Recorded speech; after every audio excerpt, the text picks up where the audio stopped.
Olá pessoal, tudo bem com vocês? Sejam todos muito bem-vindos aqui ao Clube dos Dividendos Sextou. Hoje é sexta-feira, quase meio-dia, 2 para meio-dia. Eu sou Bruno Mazzoni, seja muito bem-vindo aqui ao Clube dos Dividendos. Papo do vídeo de hoje, pessoal, um pouco diferente, curiosidade. Vou trazer para vocês aqui duas ações que pipocam em research, uma bem conservadora, a outra bem apimentada e de setores totalmente diferentes, mas que nesse momento, especificamente primeira quinzena de julho aqui, vamos dizer assim, tem sinergia com o racional que eu tenho para a bolsa, tá? Ainda estou construtivo para a bolsa nessa primeira quinzena de julho, aí depois, mais próximo de agosto, as coisas vão ter que se provar um pouquinho mais e eu vou provavelmente ter que rever ou não, né, o meu cenário base para o Ibovespa.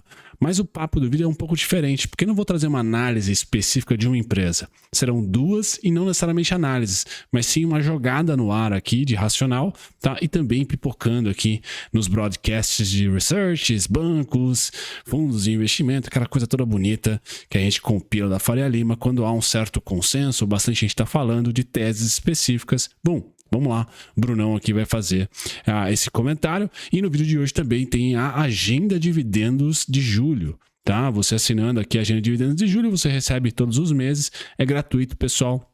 Sempre faço esse comunicado do pessoal da Levante, porque essa agenda de dividendos aqui é a mais caprichadinha de todas, tá? Data corte, data pagamento, comentários sobre as empresas. Então, link na descrição para a agenda de dividendos. E as pautas do vídeo serão Itaú versus Ibovespa, então uma das empresas será Itaú, então você já pode ali ter como específica essa pauta do vídeo, ver se você se interessa ou não. Vamos comentar sobre os múltiplos, dividendos, vamos comentar também sobre o preço-lucro histórico, tá? E aí gráfico, né? Qual o upside, o que eu acho que o Itaú vai ir bem nesse segundo tri. Então já olhando aí para a primeira quinzena pré-resultado, a segunda também, tá? E a segunda empresa, pessoal, essa super apimentada, é porque finalmente na primeira quinzena de julho, então, finalmente não, né? A tese que eu tenho para o petróleo parece se materializar, tá? Então, finalmente, eu digo que o petróleo dá o ar da graça. Qual que é o ar da graça, pessoal? Até os $83. Hoje negociado a 77, passou boa parte do mês entre 71 e 73, tá? Então, para pegar esse upside do petróleo, olhar para as Junior Oils, principalmente Junior Oils, porque a Petrobras nem tanto assim fica feliz com a alta do petróleo. Mas as Junior Oils, pessoal, quando a gente olha para elas, aí eu vou falar sobre 3R Petróleo, que inclusive já tem vídeo aqui no canal. Prio já tem vídeo aqui no canal. Mas eu olharia para Itaú especificamente, eu acho que tem mais upside do que qualquer outro bancão, tá? Então Santander, Bradesco e também o próprio Santander, Bradesco e o próprio Banco do Brasil. O Banco do Brasil, eu acabei de fazer um vídeo, vou deixar aqui nos cards ou na descrição para vocês. Itaú do setor financeiro e do setor de Junior Oils, pessoal, 3R Petróleo, porque pipocou bastante relatório colocando a 70, 60 reais. Pois bem, vou falar sobre 3R Petróleo. Essas serão as duas empresas, pessoal, de novo, né? Posições táticas, para quem se importa com isso, curiosos, gerar um alfa em relação ao Ibovespa nesse momento. Junior Oils, ou seja, empresas de petróleo privatizadas, aí eu coloco 3R Petróleo, e Bancão Itubi, tá? Tô em Itaúsa, então de certa maneira, e também em Porto Seguro, de certa maneira tenho posição ali no Itaú, certo? Então, disclaimer na telinha, essas são as curiosidades e a agenda de dividendo na descrição. Feito isso, pessoal, convido a todos a se inscreverem no canal. Nem sempre os vídeos são muito superficiais como o de hoje, mas uma jogada de pensamento no ar aqui para vocês, para diferenciar um pouquinho dos vídeos convencionais. Os próximos, com certeza, serão mais pautados aí nos convencionais, análise de empresa específica, tá? Lembrando, a gente está aquecendo para o segundo trimestre, então muito provavelmente, pessoal, a gente entra naquela quinzena aqui do Clube dos Dividendos de análises mais técnicas, mais voláteis ali, mais preço do que fundamento. Pós-resultados, a gente vem e martela fundamentos para vocês. Bom, com o convite, ative as notificações se já é inscrito, considere se inscrever e deixe um comentário, uma próxima empresa aqui para eu cornetar. Pessoal, qual o movimento do Itaú que eu estou projetando e para os bancos de maneira geral, tá? Agora, o Itaú está um pouco mais cristalizado para mim em relação a preço. Então, o Itaú é aquele cara que tem a junção de fundamento e preço em julho. Tá? O Bradesco tem preço, mas o fundamento a gente precisa esperar, ver se recupera. O Santander, mesma coisa, tem um preço mais descontadinho ali tecnicamente, mas o resultado veio mais frágil. O Banco do Brasil, o oposto, tem um ótimo fundamento, mas o preço andou. Tá? Então, dentro do mundo dos bancos, e o Banrisul também está andando bem. dentro do mundo dos bancos, qual que tá ali mais bacaninha para mim e que o gringo mais gosta, porque tem mais liquidez, é o que mais tem liquidez, e Tube 3, tá? E Tube 4 é um dos principais do Ibovespa, tá? Itaú, tá? É o cara que tem essa junção. E nesse momento, o que eu tô buscando nos bancos, especificamente no Itaú? 2014, pessoal. Eu tenho o cenário ainda da bolsa lateral, como foi, por exemplo, 2009, 10 a 2016, porém os bancos em 2014, tá, subiram junto com a bolsa. Percebemos que a bolsa também subiu aqui em 2014, esse é o gráfico do Ibovespa, porém o Ibovespa continuou lateral, e é justamente o que eu imagino, tá? Já os bancos, pessoal, se a gente traçar um topo de 2010, topo aqui para o Ibovespa horizontal, e nós traçarmos também um topo para os bancos, eles romperam, tá? Então é esse momento que eu imagino para os bancos, por isso que eu estou construtivo para os bancos, pela condição da indústria aqui no país, concentrada, muito benéfica para o acionista, nem tanto para o consumidor ainda.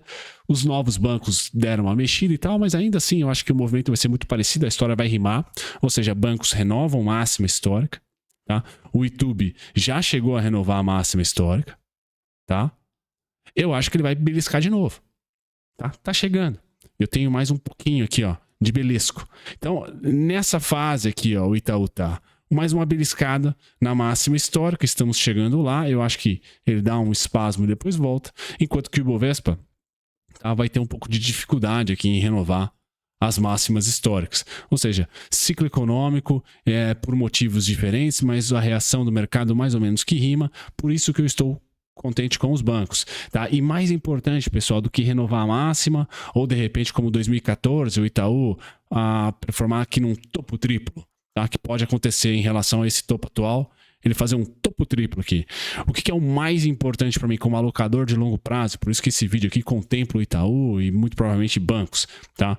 Porque a volta do 2016, aqui que tudo caiu, inclusive bancão, a volta, pessoal, ainda foi mais alta do que um fundo anterior feito lá em 2012, enquanto que o Ibovespa rompeu diversas vezes o fundo de 2012 aqui, ó. Os bancos, o Itaú não. Ele, na verdade, foi fazendo fundos ascendentes aqui, ó, tá? E ele manteve mais ou menos aqui 5 fundos sem ser rompidos na volta.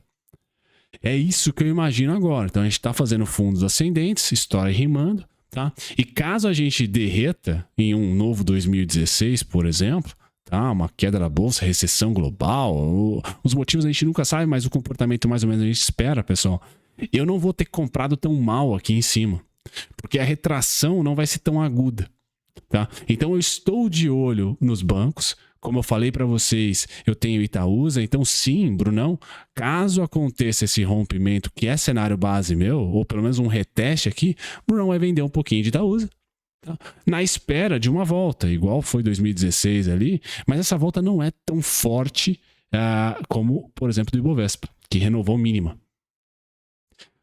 Bacana, pessoal. Então, bancos eu acho que continuam, e no caso específico Itaú, muito amigável para o holder.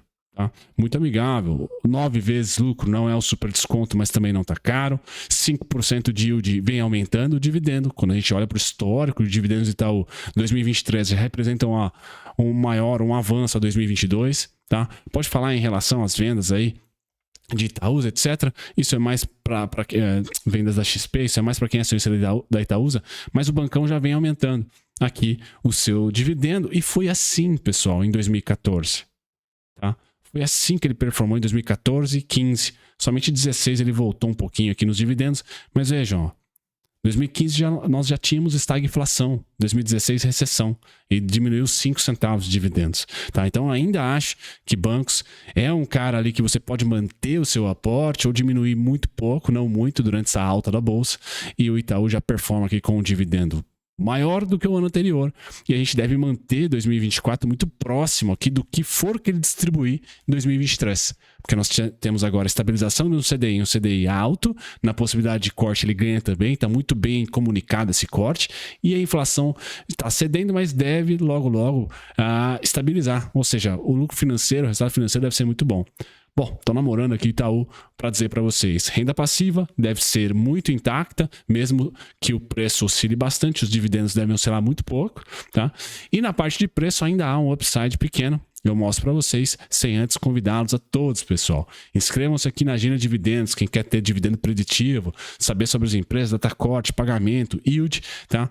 Assinando uma vez, cria um e-mail aí para essa Agenda de Dividendos, você recebe todos os meses. Parceiraça aqui, a Levante, a Agenda de Dividendos na descrição. Então, no preço, quando eu olho para o Itaú, pessoal, se de fato ele beijar aqui acima da máxima histórica, certo? Que a máxima histórica está agora aqui em 2022, né? Se ele conseguir arrumar 2023 já no caso aqui, pós-eleição. Se ele arrumar para cima, não muito, mas estou falando ainda de um upside aí de entre não mais 10, porque o preço já está um pouquinho acima. 8% de alta, mais R$ 2,47 de 31,60, 32,30, 31,66, 32,38. É isso, é isso. Então eu vejo com bons olhos, tá?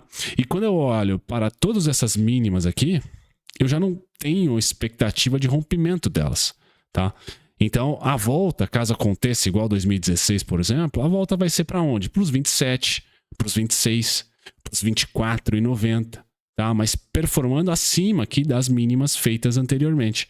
Então, isso é um sinal verde para o holder fazer os seus cálculos aí. Talvez não esteja no descontão dos 27 para baixo, dos 25 para baixo, dos 26 para baixo, e não nos 29, tá? Bem verdade, mas você não precisa diminuir tanto o aporte, tá? Mesmo porque os dividendos, como a gente viu ali, mesmo em um período de recessão ou estagflação, oscilaram 5 centavos, pessoal. Então, acho que Itaú tá unindo os dois mundos aí, um pouco de técnica, tá no meio do caminho, já tá rompendo a máxima histórica próximo, mas tem um upsidezinho ali, um pouco de técnica e também valuation não tá desfavorável. Quando a gente olha aqui para a evolução do preço-lucro, tá na média, né? O Itaúzão da massa tá aqui praticamente na média dos últimos 10 anos, que é de 9 vezes 9,08, tá 9,22. Tá? No auge da bolsa, pessoal, o Itaúzão aqui chegou a negociar 16 vezes lucro. Aí sim, acho que todo bancão 12 para cima vezes lucro, acho que é um bom momento para você diminuir bastante seus aportes à espera de uma realização, tá? Mas não vejo agora, tá na média, tá? Então, como eu falei, concluindo, pessoal, Itaú junta os dois ali, preço, valuation e fundamentos. A gente pode colocar, porque eu também tô com uma expectativa da continuidade de bons fundamentos aí pro Itaúzão. Certo, pessoal? Coloquei para vocês, então, uma empresa, e a segunda é esse viés meu, né? Que faz tempo, quem acompanha o canal aqui há um bom tempo vem escutando eu falar, pessoal, sazonalidade do petróleo, junho e julho é alta, né? Julho, segunda quinzena já esvazia, mas nós estamos na primeira.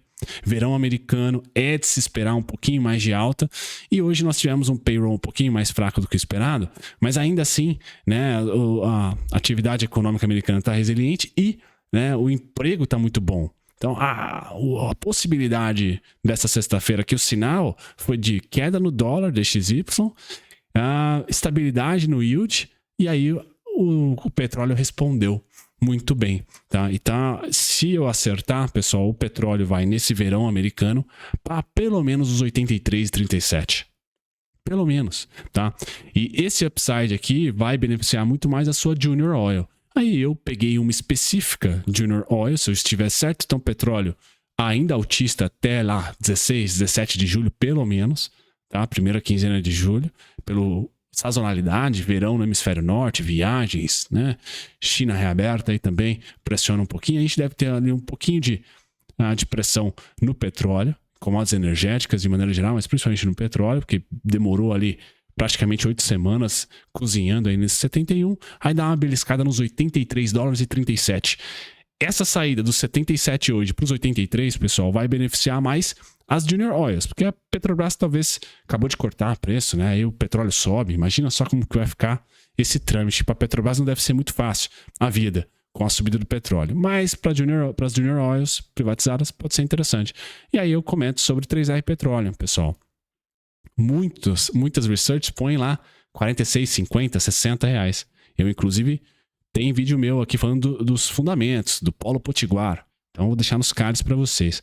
Bom, tecnicamente, pessoal, se ela ultrapassar os 35, 1,34 e eu consideraria o petróleo acima dos 80 o suficiente para colocar ela acima dos 35, para onde vamos, pessoal? 40. 42,73. Ou seja, rapidinho ela ganha aqui bons reais. Tá? Pensando aí em ganhar um alfa em relação ao Ibovespa, que não anda muito porque Vale cai, por exemplo, então tem algumas forças puxando o Ibovespa para baixo, barabim, barabom, você vai ganhar ali do Ibovespa com certeza numa alocação, caso eu esteja certo, caso o petróleo ande e caso a 3R especificamente ande. Tá? Ela que não voltou ao preço do IPO, tá? Então não voltou ao super desconto, mas parou em um desconto que já é histórico da companhia, né? É um fundo triplo aqui da 3R Petróleo, tá? Meu cenário base pós-agosto, pessoal, pós-julho, é sim que ela volte para o IPO, bem verdade. Mas antes, ela pode gerar este upside aqui e que muitos bancos adorariam, porque tem muita gente aqui otimista com a companhia, nos 40,52, 42,73. Ou seja, pessoal, esse vídeo aqui é diferente porque mostra um pouquinho, não digo a vida de um analista, né? Mas quem recomenda, por exemplo, investimentos para empresas e para pessoas físicas, o grande benchmark é o Ibovespa, o IDIV, o Small 11. Pois bem, julho, primeira quinzena, me parece que a rotação do minério Vale vai para Itaú, por exemplo. Eu gostaria de ver dessa maneira. Vale continua dormindo ali quietinha, tranquilo, enquanto que o Itaú dá uma espichada, tá? E no campo de petróleo, petróleo subindo, 3R Petróleo, as Junior Oils, mais do que a Petrobras em si. Tá? Então, o Ibovespa mantendo-se lateral, Petrobras lateral, Vale lateral, enquanto que uma Junior Oil e um banco, bomba, dá uma avançada. Tá? Esse seria o meu insight e a grande publicidade aqui do vídeo, pessoal, a agenda de dividendos, link na descrição. Um grande abraço, espero que vocês tenham gostado desse vídeo diferentão aqui em relação a petróleo e banco, especificamente Itaú. Tchau, tchau.